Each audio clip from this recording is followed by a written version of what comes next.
Hello everyone, welcome back my YouTube channel. I hope आप सब अच्छे होंगे। उम्मीद करती हूँ आपको ये कहानी ज़रूर पसंद आएगी। लखनऊ नेशनल बैंक के दफ्तर में लाला सईदास आराम कुर्सी पर लेटे हुए शेयरों का भाव देख रहे थे और सोच रहे थे कि इस बार हिस्सेदारों का मुनाफा कहाँ से दिया जाएगा। चाहे कोयला या जूट के हिस्से खरीदने, चांदी सोने या रुई का सट्टा करने का इरादा करते, लेकिन नुकसान के भय से कुछ तय ना कर पाते थे। नाज के व्यापार में इस बार बड़ा घाटा रहा। हिस्सेदारों के ढांढस के लिए हानि लाभ का कल्पित ब्योर दिखाना पड़ा और नफ़ा पूंजी से देना पड़ा। इससे फिर नाज के व्यापार में हाथ डालते जी कांपता था, पर रुपये को बेकार डाल रखना असंभव था। दो एक दिन में उसे कहीं ना कहीं लगाने का उचित उपाय करना जरूरी था, लेकिन डायरेक्टर को तिमाही बैठक एक ही सप्ताह में होने वाली थी और यदि उस समय कोई निश्चय न हुआ तो आगे 3 महीने तक फिर कुछ ना होगा और छमाही मुनाफे के बंटवारे के समय फिर वहीं फर्जी कार्रवाई करनी पड़ेगी, जिसका बार बार सहन करना बैंक के लिए कठिन है। बहुत देर तक इस उलझन में पड़े रहने के बाद साईदास ने घंटी बजाई। इस पर बगल के दूसरे कमरे से एक बंगाली बाबू ने सिर निकाला कर झांका। साईदास, ताजा स्टील कंपनी को एक पत्र लिख दीजिए कि अपना नया बैलेंस शीट भेज दे। बाबू उन लोगों को रुपया का कर्ज नहीं, चिट्ठी का जवाब नहीं देता। साईदास, अच्छा, नागपुर की स्वदेशी मिल को लिखिए। बाबू, उसका कारोबार अच्छा नहीं है, अभी उसके मजदूरों ने हड़ताल किया था, 2 महीने तक मिल बंद रहा। साईदास, अजी तो कहिए, लिखो भी, तुम्हारी समझ में सारी दुनिया बेईमानी से भरी है। बाबू, बाबा, लिखने को तो हम सब जगह लिख देंगे, मगर खाली लिख देने से कुछ लाभ नहीं होता। लाला साईदास अपनी कुल प्रतिष्ठा और मर्यादा के कारण बैंक के मैनेजिंग डायरेक्टर हो गए थे, पर व्यवहारिक बातों से अपरिचित थे। यही बंगाली बाबू इनके सलाहकार थे और बाबू साहब को किसी कारखाने या कंपनी पर भरोसा ना था। इनके अविश्वास के कारण पिछले साल बैंक का रुपया संदूक से बाहर ना निकल सका था और अब वही रंग फिर दिखाई देता है। साईदास को इस कठिनाई से बचने का उपाय ना सूझता था, ना हिम्मत थी कि अपने भरोसे किसी व्यापार में हाथ डाले। बेचैनी की दशा में उठकर कमरे में टहलने लगी कि दरबार ने आकर खबर दी, बरहल की महारानी की सवारी आई है। लाल साईदास चेक पड़े। बरहल की महारानी को लखनऊ आए 3-4 दिन हुए थे और हर एक में मुंह से उन्हीं की चर्चा सुनाई देती थी। कोई उनके पहनावे पर मुग्ध था, कोई उनकी सुंदरता पर, कोई उनकी स्वच्छतावर्ती पर, यहाँ तक कि उनकी दासिया और सिपाही आदि भी लोगों की चर्चा के पात्र बने हुए थे। रॉयल होटल के द्वारा पर दर्शकों की भीड़ लगी रहती थी। कितने ही शौकीन बेफिक्रे लोग इतर फरोश बजाज या तंबाकू गुर का वेश घर का उनका दर्शन कर चुके थे। जिधर से महारानी की सवारी निकल जाती, दर्शकों से ठठ लग जाते थे। वाह वाह, क्या शान! ऐसी इराकी जोड़ी लाट साहब के सिवा किसी राजा रईस के यहाँ तो शायद ही निकले, और सजावट भी क्या खूब है भाई! ऐसा गोरे आदमी तो यहाँ भी नहीं दिखाई देते। यहाँ के रेश तो मृगांक, चंद्रियो और ईश्वर जाने क्या क्या खाक बला खाते हैं, पर किसी के बदन पर तेज या प्रकाश का नाम नहीं। ये लोग ना जाने क्या भोजन करते और किस कुएं का पानी पीते कि जिसे देखे ताज़ा सेब बना हुआ है। यह सब जलवायु का प्रभाव है। बरहल उत्तर दिशा में नेपाल के समीप अंग्रेज राज्य में एक रियासत थी। यद्यपि जनता उसे बहुत मालदार समझती थी, पर वास्तव में उस रियासत की आमदनी 2 लाख से अधिक ना थी।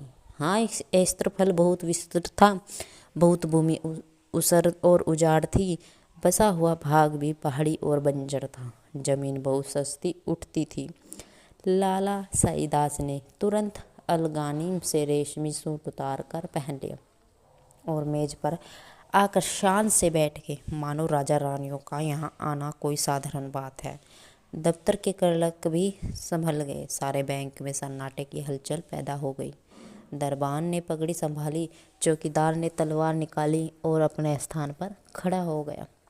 पंखा कुली की मीठी नींद भी टूटी और बंगाली बाबू महारानी के स्वागत के लिए दफ्तर से बाहर निकले। साईदास ने बाहरी ठाठ तो बना लिया, किंतु चिंता, आशा और भय से चंचल हो रहा था। एक रानी से व्यवहार करने का यह पहला ही अवसर था। घबराते थे कि बात करते बने या ना बने। रईसों का मिजाज आसमान पर होता है, मालूम नहीं है मैं बात करने में कहीं चूक जाऊं। उन्हें इस समय अपने में एक कमी मालूम हो रही थी। वह राजसी नियमों से अनभिज्ञ थे।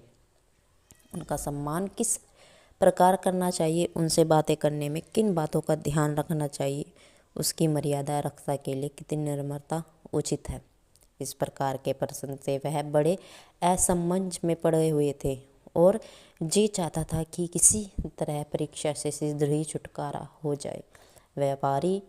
व्यापारियों, मालूमी जमींदारों या रईसों से वह रुखाई और सफाई का बर्ताव किया करते थे और पढ़े लिखे सज्जनों से शील और शिष्टता का। उन अवसरों पर उन्हें किसी विषय विचार की आवश्यकता होती थी, पर इस समय बड़ी परेशानी हो रही थी कि जैसा कोई लंका वासी तिब्बत में आ गया हो, जहाँ के रस्म रिवाज और बातचीत को उसे ज्ञान ना हो।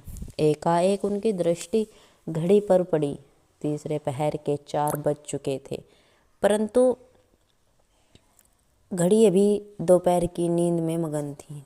तारीख की सुई ने दौड़ में समय को भी मात कर दिया था। वह जल्दी से उठे कि घड़ी को ठीक कर दे। इतनी में महारानी के कमरे में पर्दापन हुआ। साईदास ने घड़ी को छोड़ा और महारानी के निकट सा बगल में खड़े हो गए। निश्चय न कर सके कि हाथ मिलाए या झुक कर सलाम करे। रानी जी ने 100 हाथ बढ़ाकर उन्हें इस उलझन से छुटाया। जब कुर्सियों पर बैठ गए तो रानी के प्राइवेट सेक्रेटरी ने व्यवहार की बातचीत शुरू की। बरहल की पुरानी गाथा सुनने के बाद उसने उन उन्नतियों का वर्णन किया जो रानी साहब के प्रयत्नों से हुई थी। इस समय नहरों की एक शाखा निकालने के लिए 10 लाख रुपयों की आवश्यकता थी, परंतु उन्होंने एक हिंदुस्तानी बैंक से ही व्यवहार करना अच्छा समझा।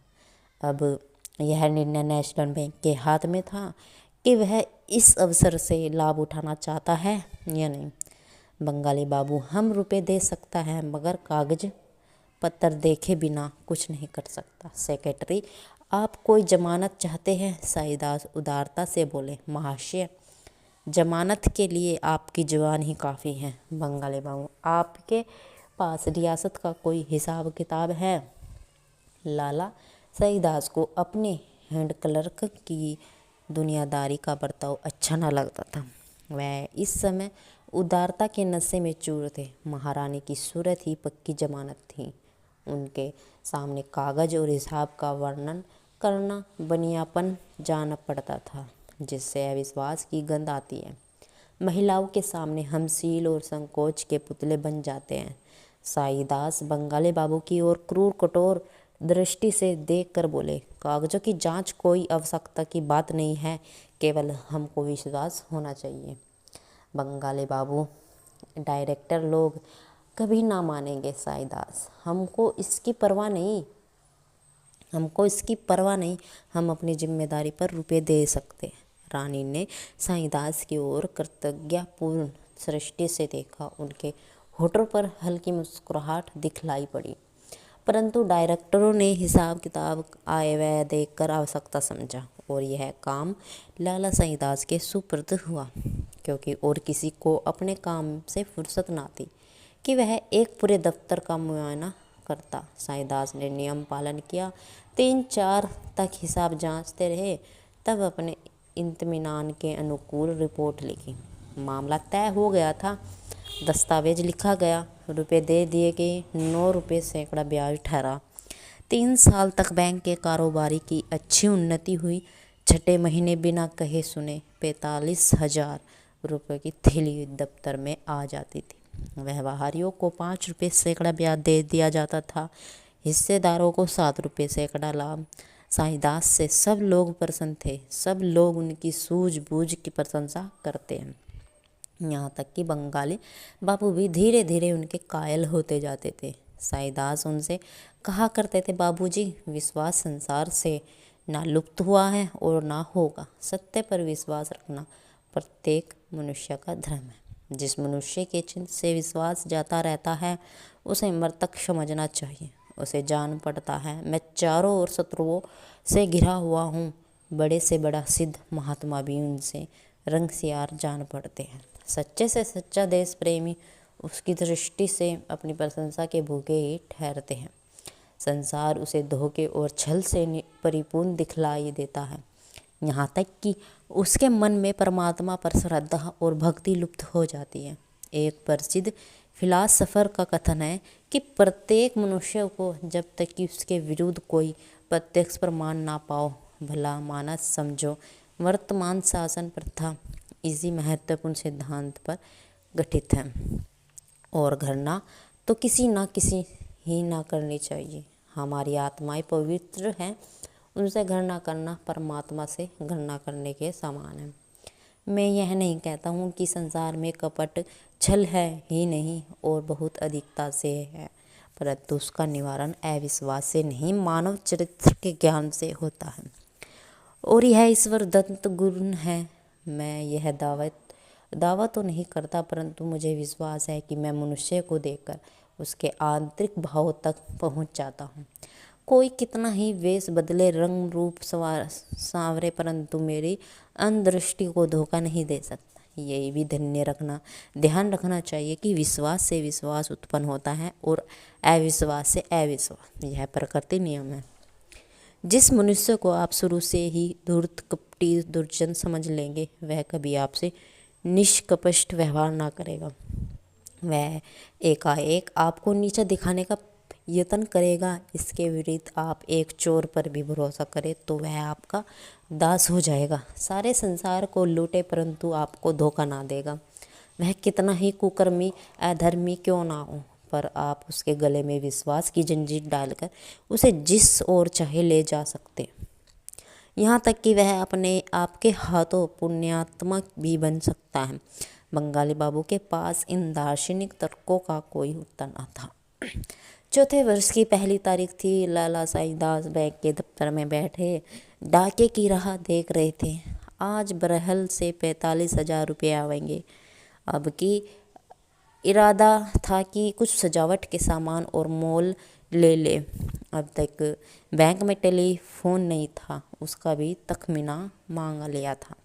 आशा की अभी चेहरे से झलक रही थी। बंगाली बाबू से हंस कर कहते थे, इस तारीख को मेरे हाथों में अदबदा के खुजली होने लगती है। आज भी हथेली खुजला रही है। कभी दफ्तरी से कहते, अरे मियाँ शराफत जरा सुगुन तो विचारो, सिर्फ सूद ही सूद आ रही है। या दफ्तर वालों के लिए नजरिया शुक्राना भी। आशा का प्रभाव कदाचित स्थान पर भी होता है। बैंक भी आज का खुला हुआ दिखाई पड़ता था। डाकिया ठीक समय पर आया। साईदास ने लापरवाही से उसकी ओर देखा। उसने अपनी थैली से कई रजिस्टर लिफाफे निकाले। साईदास ने लिफाफों को उड़ती निगाह से देखा। बाहर का कोई लिफाफा ना था, ना बीमा, ना मोहर, ना वह लिखावट। कुछ निराशा सी हुई। जी में आया कि डाकिये से पूछो, कोई रजिस्ट्री ना रह तो नहीं गई, पर रुक गए। दफ्तर के गुल्लकों के सामने इतनी अधैर्य अनिश्चित था, किंतु जब डाकिया चलने लगा तब उनसे ना रह गया। पूछे ही बैठे, अरे भाई, कोई बीमा का लिफाफा रह तो नहीं गया? आज उससे आना चाहिए था। डाकिये ने कहा, सरकार भला ऐसी बात हो सकती है, और कहीं भूल चूक चाहे हो भी जाए, पर आपके काम में कहीं भूल हो सकती है। साईदास का चेहरा उतर गया, जैसे कच्चे रंग पर पानी पड़ जाए। डाकिया चला गया तो बंगाली बाबू से बोले, यह देर क्यों हुई? और तो कभी ऐसा ना होता था। बंगाली बाबू ने निष्ठुर भाव से उत्तर दिया, किसी कारण से देर हो गई होगी, घबराने की कोई बात नहीं। निराशा ऐसा भाव को संभव बना देता है। साईदास को इस समय यह ख्याल हुआ कि कदाचित पार्सल से रुपये आते हो हो सकता है 3000 अश्फरियों का पार्सल करा दिया हो। यद्यपि इस विचार को औरों पर प्रकट करने का उन्हें साहस न हुआ, पर उन्हें यह आशा उस समय तक बनी रही जब तक पार्सल वाला डाकिया वापस नहीं गया। अंत में संध्या को वह बेचैनी की दशा में उठ कर चले गए। अब खत या तार का इंतजार था। 2 दिन बाद झुंझला कर उठे, डांट कर पत्र लिखूं और साफ साफ कह दूंगा कि लेन देन के मामले में वादा पूरा न करना विश्वासघात है। एक दिन की देर भी बैंक के लिए घातक हो सकती है। इससे यह होगा कि फिर कभी ऐसी शिकायत करने का अवसर ना मिलेगा। परंतु फिर सोच कर ना लिखा। शाम हो गई थी, कोई मित्र आ गए, गपशप होने लगी। इतने में पोस्टमैन ने शाम की डाक दी। यो वह पहले अखबारों को खोला करते, पर आज चिट्ठियाँ खोली किंतु बरहल का कोई खत ना था। तब बेदम हो गए अंग्रेजे। अखबार खोला, पहले ही तार का शीर्षक देखकर उनका खून सर्द हो गया। लिखा था, कल शाम को बरहाल की महारानी जी का 3 दिन की बीमारी के बाद देहांत हो गया। इसके आगे एक संक्षिप्त नोट में लिखा हुआ था कि बरहल की महारानी कोई अकाल मृत्यु केवल इस रियासत के लिए ही नहीं किंतु समस्त प्रांत के लिए शोकजनक घटना है।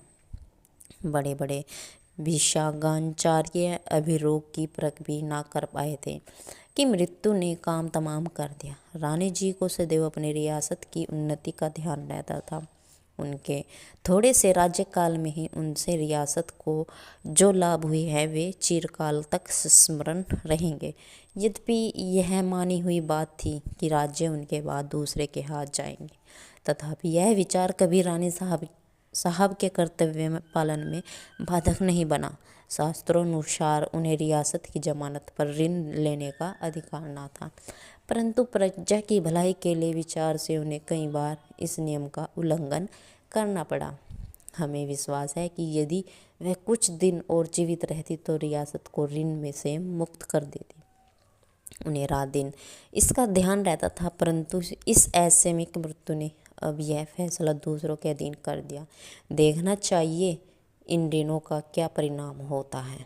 हमें विश्वास रीति से यह मालूम हुआ है कि नए महाराज ने, जो आजकल लखनऊ में विराजमान है, अपने वकीलों की संपत्ति के अनुसार मृतक महारानी के ऋण संबंधी हिसाबों को चुकाने से इनकार कर दिया है। हमें भय है कि इस निश्चय से महाजनी टोले में बड़ी हलचल पैदा होगी और लखनऊ के कितने ही धन संपत्ति के स्वामियों को यह शिक्षा मिल जाएगी कि ब्याज का लोभ कितना अनिष्टकार होता है। लाला साईदास ने अखबार मेज पर रख दिया और आकाश की ओर देखा, जो निराशा का अंतिम आश्चर्य है। अन्य मित्रों ने भी यह समाचार पत्र पढ़ा। इस प्रश्न पर वाद विवाद होने लगा। साईदास पर चारों ओर से बौछार पड़ने लगी। सारा दोष उन्हीं के सिर मढ़ा गया और उनकी चिरकाल की कार्यकुशलता और परिणामदर्शिता मिट्टी से मिल गई। बैंक का इतना बड़ा घाटा सहने में असमर्थ था। अब यह विचार उपस्थित हुआ कि कैसे उसके परिणामों की रक्षा की जाए। शहर में यह खबर फैलते ही लोग अपने रुपये वापस लेने के लिए आतुर हो गए। सुबह शाम तक लेनदारों का तांता लगा रहता था। जिन लोगों का धन चालू हिसाब में जमा था, उन्होंने तुरंत निकाल लिया। कोई उजर ना सुना। यह उसी पत्र के लेख का फल था कि नेशनल बैंक की साख उठ गई। धीरज से काम लेते तो बैंक संभल जाता, परंतु आंधी और तूफान में कौन नौका स्थिर रह सकती है। अंत में खजांची ने टाट उलट दिया। बैंक की नसों से इतनी रक्तधाराएं निकली कि वह प्राणरहित हो गए। 3 दिन बीत चुके थे। बैंक के घर के सामने सहस्त्रों आदमी एकत्रित थे।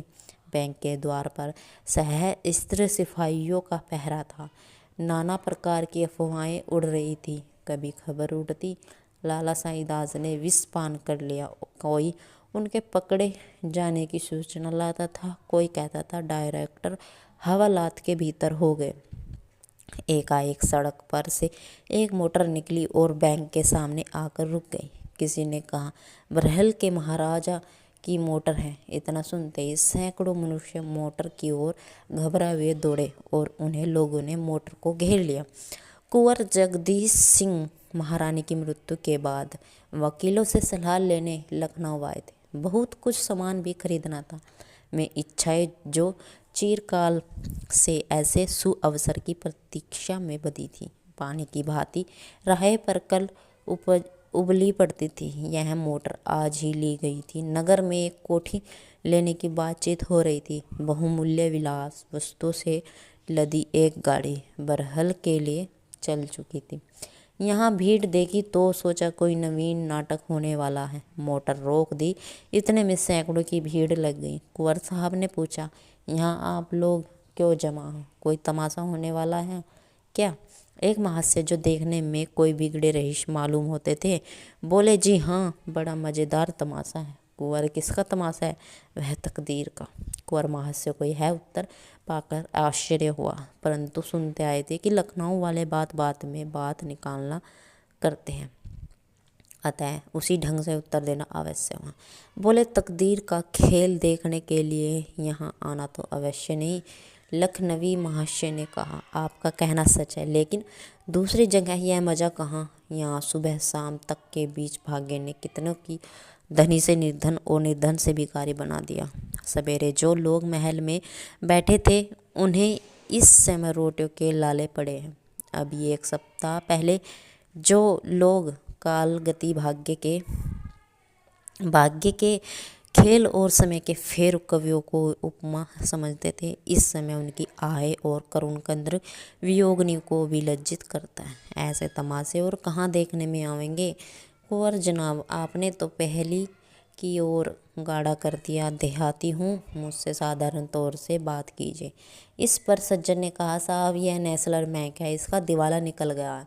आदाब अर्ज, मुझे पहचाना? कुंवर साहब ने उसकी ओर देखा तो मोटर से खुद पड़े और उनसे हाथ मिलाते हुए बोले, अरे मिस्टर नसीम, तुम कहाँ?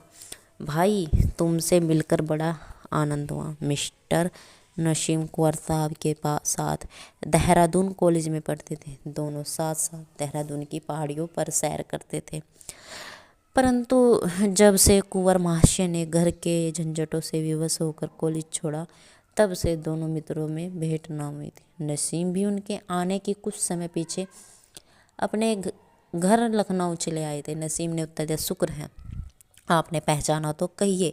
अब तो पोपहा रहे हैं कुछ दोस्तों कोई भी शुद्ध है। कुंवर, सच कहता हूँ, तुम्हारी याद हमेशा आई करती थी।